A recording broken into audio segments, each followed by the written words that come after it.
सबसे पहले विक्की भाई की हाथ जोड़ के राम राम। तो भाई आज बात करेंगे मनीषा हत्याकांड पे। और भाई मनीषा हत्याकांड जो जन आक्रोश में बदल गया, आखिरकार उस टाइम क्या स्थिति रही जो उसने जन आक्रोश में बदलना पड़ा, क्या कारण थे हुए। दूसरी बात भाई जो पत्रकार हैं, साथी हैं, या भाई सोशल मीडिया या फिर जो सामाजिक संगठन जो जा रहे थे, जिन्होंने वीडियो बनाई, जिनकी वायरल हुई, उनके ऊपर मुकदमे दर्ज होने लग रहे हैं। आखिरकार इसका कारण क्या है वो जानने खातर आज हम पहुंच गए हैं एडवोकेट विनोद बंसल जी अंदर है। तो एडवोकेट जी, आप ये बात बताओ सबसे पहले कि भाई क्या कारण रहे हैं जो ये व्यवस्था इस्त व्यस्त हो गई। देखिए, सबसे पहले विक्की जी मैं आपको ये क्लियर करना चाहता हूँ कि ये जो है ना, ये पूरा का पूरा मामला आपने सही कहा, ये जन आक्रोश का मामला है जिसको पुलिस ने जो है ना एक आतंकवाद में तब्दील कर दिया। ये कोई आतंकवाद का मसला ये नहीं है कहीं से भी, दूर दूर तक भी। अगर ज़्यादा से ज़्यादा पुलिस की पूरी सभी बातों को, मैंने एफआईआर को भी पढ़ा है, अगर उसको हम सही भी मान ले, बिल्कुल गॉस्पेल ट्रूथ मान ले उसको, तब भी ये जो साइबर जो ऑफेंस, एक ऑनरी जो ऑफेंसेज होते हैं, ज़्यादा से ज़्यादा वो ऑफेंसेज बढ़ते हैं जिनमें साथ साथ बेल वगैरह भी हो जाती है। लेकिन इसको ज़्यादा सीरियस बनाने के लिए इसको साइबर टेररिज्म की तरफ जो है, इसको टेररिस्ट बना दिया गया जो पत्रकारों को, वो कहीं ना कहीं से जो है ना गलत मंशा से ही ऐसा किया गया है। तो वो कतई सही नहीं है। क्योंकि इसके साथ मैं एक बात और भी ऐड करना चाहता हूँ कि जो इस मामले में जो ये जन आक्रोश हुआ, इसके पीछे पुलिस और ये जो डॉक्टर्स की जो इस मामले में जो पोस्टमार्टम की रिपोर्ट्स हैं वो, और कुछ थोड़ा बहुत मैं मान सकता हूँ ये बात कि भाई मीडिया के कुछ लोगों से भी थोड़ा सा कुछ वो अपनी जिम्मेवारी से हो सकता है उन्होंने कुछ गलतियां की हों। लेकिन इतनी बड़ी गलती किसी ना मीडिया साथी ने किसी ने की कि उनको मतलब आप एक आतंकवादी घोषित करके आप और एक ऐसे अपराध के लिए उनको आप बुक कर दें जिसमें उम्र कैद तक का प्रावधान है, ठीक है ना। वो मैं ये मानता हूँ कि वो पूरी तरह लोकतंत्र के लिए भी सही नहीं है। कानून यही कहता है कि अगर किसी ने कोई अपराध किया भी है तो उसके खिलाफ उतने ही अपराध का तो चार्ज होना चाहिए ना। ये नहीं है कि कोई मतलब आप किसी जेब कतरे को आप मर्डर केस में अंदर डाल दोगे, ठीक है ना। और दूसरी बात, मीडिया है, मीडिया ने, चलो पुलिस कहते हैं कि इन्होंने बढ़ चढ़ के कुछ बोल दिया, भड़काऊ भाषण दे दिया। वो पहली बात, वो भड़काऊ भाषण नहीं है। वो पुलिस को समझना चाहिए वो एक गुस्सा है। वो गुस्सा भी कहाँ से आया? वो गुस्सा भी सबसे पहले पुलिस से ही आया। पुलिस भी उतनी ही जिम्मेवार है। हमारे जिन लोगों ने इस केस में जो डॉक्टर्स की जो रिपोर्ट पढ़ी, पोस्टमार्टम रिपोर्ट पढ़ी, और कुछ मीडिया साथी, ये सभी लोगों का थोड़ा जो जन आक्रोश जो हुआ है वो सभी उसमें एक वजह है। सबसे पहले मैं जी बोलिए। मतलब जिसकी थोड़ी थोड़ी कमी रही है, चाहे वो आप प्रशासन की बात करा या डॉक्टरों की बात करा या फिर मीडिया साथियों की बात करा या फिर वहां पे जो धरना प्रदर्शन पे जो भाई उनको जो प्रधान थे, कमेटी थी, सबकी मतलब कुछ न कुछ कमियां मिला के यो जन आक्रोश में बदले। जी बिल्कुल बिल्कुल, आप सही कह रहे हैं। सबसे पहले तो जो मुझे पता चला अभी तक इस केस को, मनीषा प्रकरण में जो मैं अखबारों में पढ़ रहा हूँ, मीडिया में देख रहा हूँ, तो एक चीज़ निकल के आ रही है कि उसी दिन सुसाइड नोट पुलिस ने रिकवर कर लिया था। वो सुसाइड नोट सही है या गलत है, उस चीज़ का तो चलो समय आने के साथ साथ पता चलेगा कि वो हैंडराइटिंग, अब तो कह रहे हैं कि वो रिपोर्ट आ गई, वो मैच भी कर गया, अब जो बता रहे हैं मीडिया की जो रिपोर्ट्स हैं। लेकिन वो उस चीज़ को कई दिन तक मतलब जो है छिपा के रखा गया। हो सकता है पुलिस अपनी जगह सही हो। अब डीजीपी साहब का कहना था कि वो एक जांच का हिस्सा था कि हम लोगों ने उसको जानबूझ के हमने डिस्क्लोज नहीं किया ताकि जांच में कोई दिक्कत ना आए, कोई अपराधी उसका फायदा ना उठा ले। हो सकता है वो अपनी जगह सही भी हों, लेकिन मेरा ये मानना है कि अगर थोड़ा सा भी कहीं ये चीज़ आ जाती, अब जो ये लड़की है मनीषा, उसके फादर के भी मुझे लगता है शायद उसके ऊपर पुलिस ने सिग्नेचर लिए हैं, जो एक पार्ट होता है पुलिस इन्वेस्टिगेशन का, तो उसके फादर ने भी कहीं डिस्क्लोज नहीं किया कि कोई सुसाइड नोट मिला है। अगर थोड़ा सा कहीं से ये बात अगर आ जाती कि हो सकता है ये सुसाइड भी हो, तो शायद ये जन आक्रोश इतना ना होता। उसके बाद दूसरी बात मैं कहना चाहता हूँ कि जो पोस्टमार्टम रिपोर्ट पहले भिवानी हुआ, फिर रोहतक हुआ, फिर एम्स में दिल्ली में हुआ, तो वहाँ भी थोड़ा सा मतलब मुझे लगता है कि थोड़ी दिक्कत आई। वो दिक्कत क्या आई? सबसे पहले ये कहा गया कि ये जो मनीषा की जो डेड बॉडी मिली है, जो उसका गला था वो कोई शार्प वेपन से चॉप किया हुआ था।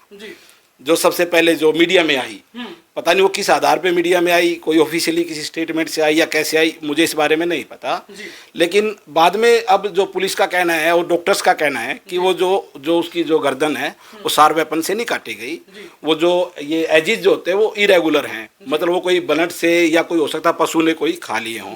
तो पब्लिकली एक बात ये आ गई कि भाई ये तो शार्प वेपन से गला काटा गया है, जी। ये बात का पूरा प्रचार हुआ इस बात का, तो उससे एक जन आक्रोश पैदा हुआ। जी। पब्लिक ने ये मान लिया कि हाँ ये मर्डर है, जी। एक जवान लड़की है, 17, 18, 19 साल की लड़की है, 19 साल। ऐसे मर्डर हो रहा है, तो स्वाभाविक है जन आक्रोश हो जाता है वो। जी। तो अगर ये, मुझे ऐसा लगता है कि ये 2-3 चीज़ें अगर थोड़ा सा कुछ हल्का सा कम्युनिकेशन अगर पब्लिक में हो जाता कि ये हो सकता है सुसाइड भी केस हो, या जो वो बता रहे हैं कि कोई उसने पॉइजन खरीदा था तो वहाँ से उस दुकानदार की भी कोई स्टेटमेंट आई है, उसने कोई बिल वगैरह काटा है, वो ठीक है, बिल काटना होता है, वो रूल्स की बात है। उन्होंने अगर कोई किसी को वो सेल करते हैं तो वो बिल काटते हैं। ये चीज़ें थोड़ी सी अगर मान लीजिए समय रहते आ जाती पब्लिक में कि ऐसा भी कुछ कुछ आया है अभी तक इन्वेस्टिगेशन में, तो ये इतना जन आक्रोश नहीं होता ये। तो अब दूसरी बात, अब मीडिया के जो बंधु हैं हमारे, वो रिपोर्टिंग करते हैं, वकील वकालत करते हैं, पुलिस वाले अपना काम करते हैं, लेकिन है तो इंसान ना वो। इंसान, बिल्कुल। उनके घर में भी बेटियां हैं, बहनें हैं। हमेशा कोई आदमी ये नहीं है कि मैं वकील हूँ तो मैं वकील ही हूँ, इंसान तो फिर भी रहूंगा, एक बेटी का बाप भी रहूंगा, आप भी रहेंगे, सभी रहेंगे। तो वो भी एक आक्रोश का हिस्सा है। एक पत्रकार है, ठीक है, वो जर्नलिज्म करने के लिए गया है वहाँ पे, लेकिन जब इतना गुस्सा, पब्लिक का गुस्सा उसको नजर आता है, तो कई बार वो लोग भी थोड़ा सा, मैं ये बात मानता हूँ कि ठीक है, थोड़ा सा कंट्रोल रखना चाहिए। एक पत्रकारिता का और एक पॉलिटिशियन का एक दायरा होता है, उनकी लिमिट्स होती हैं। अगर मैं पत्रकारिता कर रहा हूँ तो मुझे पत्रकारिता तक ही सीमित रहने की कोशिश करनी चाहिए, लेकिन कई बार भावनाओं में बह के इंसान थोड़ा सा, कोई जहाँ पे नजर आ रहा है कि भाई इतना कुछ बुरा, कोई जघन्य कोई कांड हो गया है, तो वो बोल भी देते हैं कई बार, जैसा इस केस में भी ऐसा हुआ है। तो उसके लिए तो मैं ये कह रहा हूँ कि वकील भी बोलते हैं ऐसे, तो ऐसे भी केस आए हैं कई बार, जो है ना कोर्ट में जो वकील हैं, उन्होंने, जो आरोपियों ने कोई रेप किया किसी बच्चे के साथ, वकीलों ने पीट दिया आरोपी को, तो वो एक जन आक्रोश होता है वो। तो ऐसा जी, जो नीले ड्राम वाली बात है, मुस्कान ने और जो उसका आशिक ने किया था, तो कुछ वकीलों ने उनकी पिटाई की थी। हाँ बिल्कुल, ऐसा बहुत बार हुआ है, जब मरने वाले से कोई रिलेशन नहीं होता उन लोगों का, लेकिन एक गुस्सा होता है जो पब्लिक में हो जाता है कि एक ऐसा कोई ब्रूटल मर्डर हुआ है, कोई रेप हुआ है, तो ऐसा हो जाता है।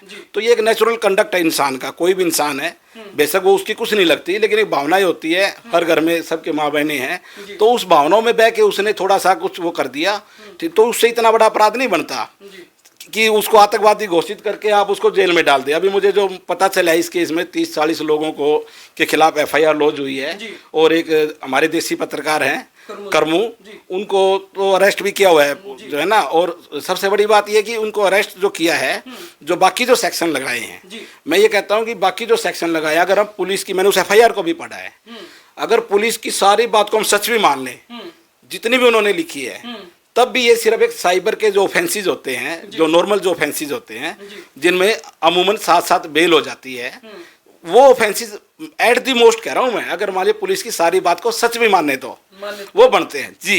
लेकिन एक सेक्शन, हाँ बिल्कुल बिल्कुल, लेकिन इसमें पुलिस ने एक सेक्शन लगाया 66F। 66F का मतलब है आतंकवाद। हिंदुस्तान में एक जंग छेड़ देना, युद्ध, वो युद्ध 2-3 तरह से छिड़ता है वो युद्ध। एक हथियारों के बल पे, ठीक है ना, कोई क्रांति ले आए, पब्लिक दंगा भड़क जाए, सत्ता पलट जाए, मतलब एक बड़ा कोई मामला, पूरे मारकाट मच जाए।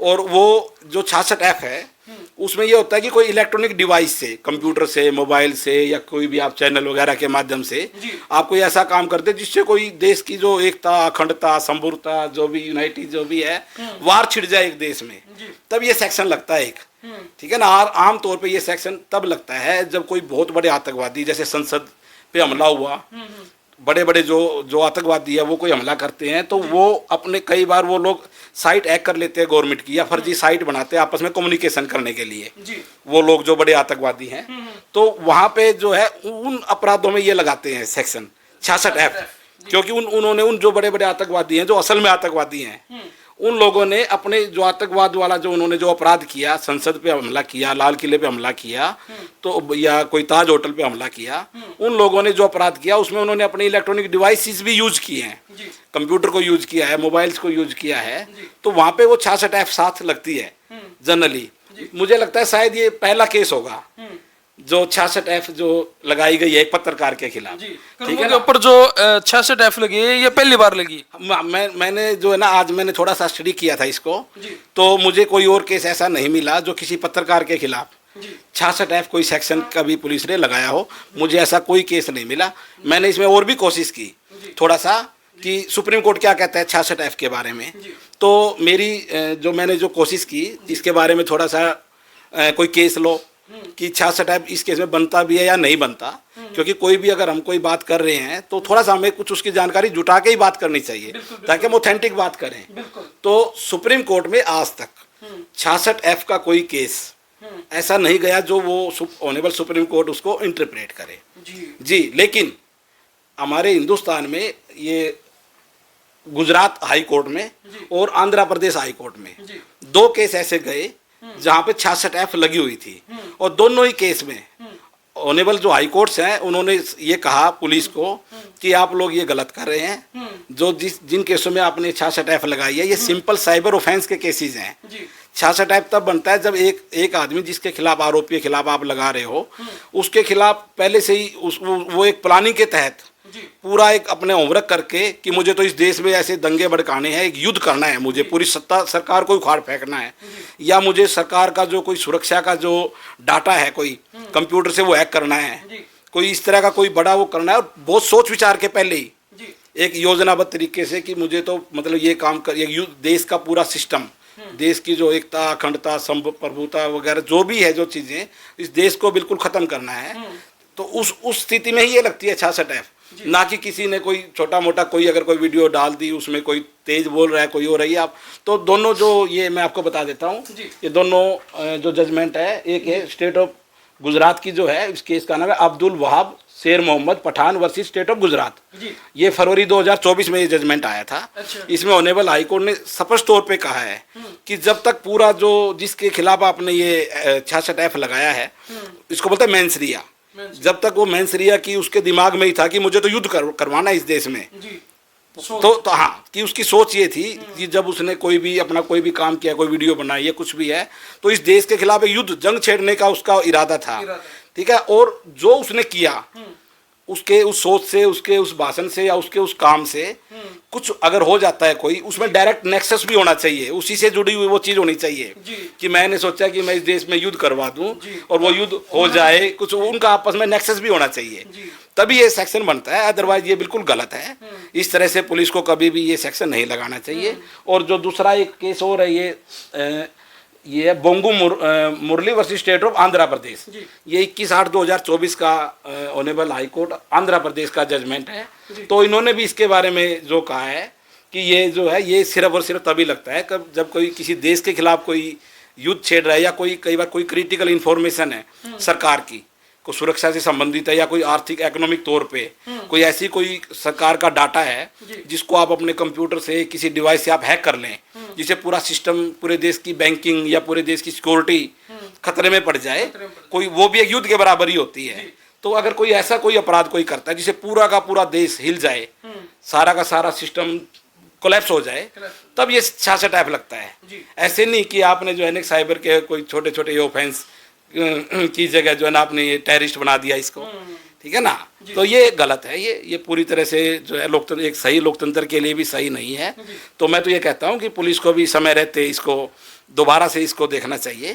नू लगा जी इस मामले में अपनी गलतियों को छिपाने के लिए इस ढाल की ये धाराएं लगाना, या फिर जैसे अगर बात करें मनीषा के पिता की, उसने भी नायब सैनी जी से अपील करी है कि भाई जिन ये मेरी बेटी के लिए इंसाफ मांगने आए थे, ठीक है, और जो हमने कहा है वो हमने कहा है इनका माध्यम था दुनिया को दिखाना बस, ठीक है।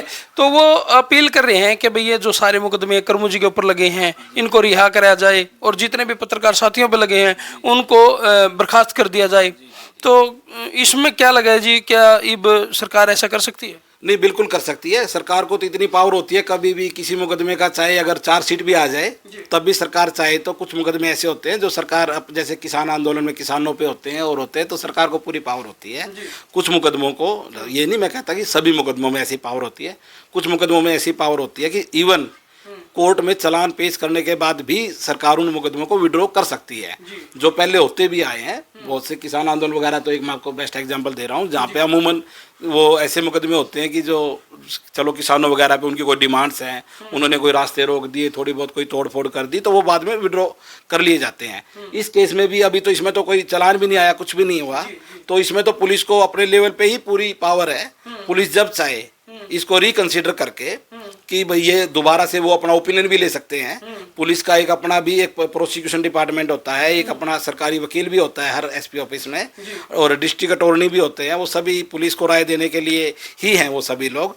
तो अगर सिर्फ एफआईआर में अगर कोई सेक्शन अगर लगा दिया पुलिस ने, इसका मतलब ये कभी नहीं है कि पुलिस ने लगा दिया तो वो सही है और वो हट जाए, वो नो, वो प्राइमा फेसा ही है। हो सकता है अगले दिन पुलिस को एहसास हो कि भई ये तो गलत लग गया एक सेक्शन। ये तो पुलिस किसी भी स्टेज पे कभी भी उस सेक्शन को हटा सकती है जांच के दौरान, और जांच के बाद जब पुलिस को अगर लगता है कि ये सेक्शन बनता है और वो आरोपी के खिलाफ अगर कोर्ट में चार्जशीट दे देती है, तो कोर्ट जब भी चाहे किसी भी स्टेज पे अगर कोर्ट को ये लगता है कि ये नहीं बनता तो कोर्ट भी हटा सकती है उसको, और हाई कोर्ट में भी जा सकते हैं अभी भी कोई भी आरोपी कि ये सेक्शन गलत लगे हुए हैं या ये एफआईआर ही गलत हुई है। ये सभी अधिकार हैं, पुलिस को भी पूरा अधिकार है। वो जब चाहे अपनी, अगर पुलिस की इसमें ये गलती है, ये सेक्शन जैसा मुझे लगता है, मेरा ओपिनियन है कि ये सेक्शन इसमें नहीं बनता, अगर पुलिस को भी कल को ये लगता है कि हाँ ये सेक्शन गलत लग गया इसमें, तो वो हटा सकते हैं एट एनी स्टेज। वो पुलिस को अपनी पूरी पावर है, और मैं तो पुलिस से भी निवेदन करूंगा कि इसको रिकंसिडर करना चाहिए। ये इतना गंभीर जो है मतलब सेक्शन इन्होंने लगा दिया जिसमें अप टू लाइफ इम्प्रिजनमेंट है, जो मुझे इस केस के तथ्यों के हिसाब से भी सही नहीं लगता।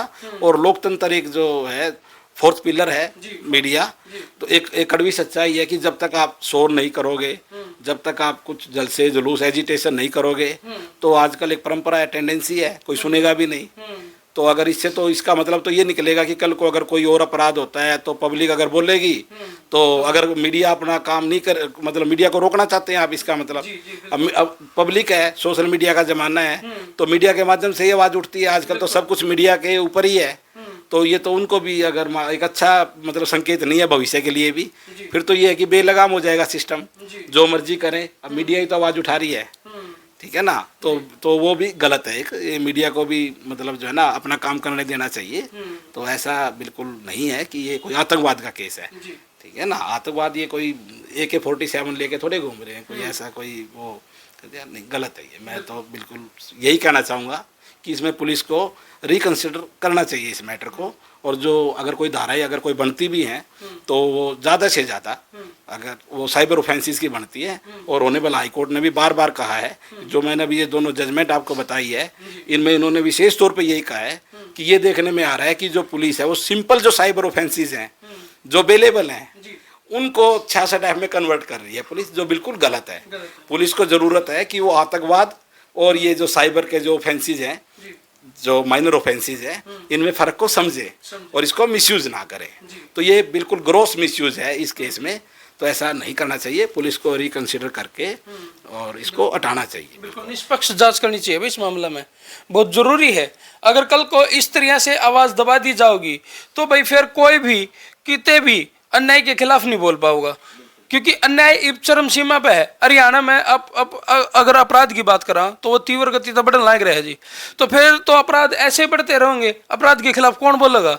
कोई भी नहीं बोल रहे फिर तो भाई आपकी कमेंट बॉक्स में क्या राय है मर्यादित भाषा में जरूर करियो, और इस वीडियो ने शेयर कर दो शेयर। मैं तारा भाई विकी, हम देखना रहो आज का टाइम 69।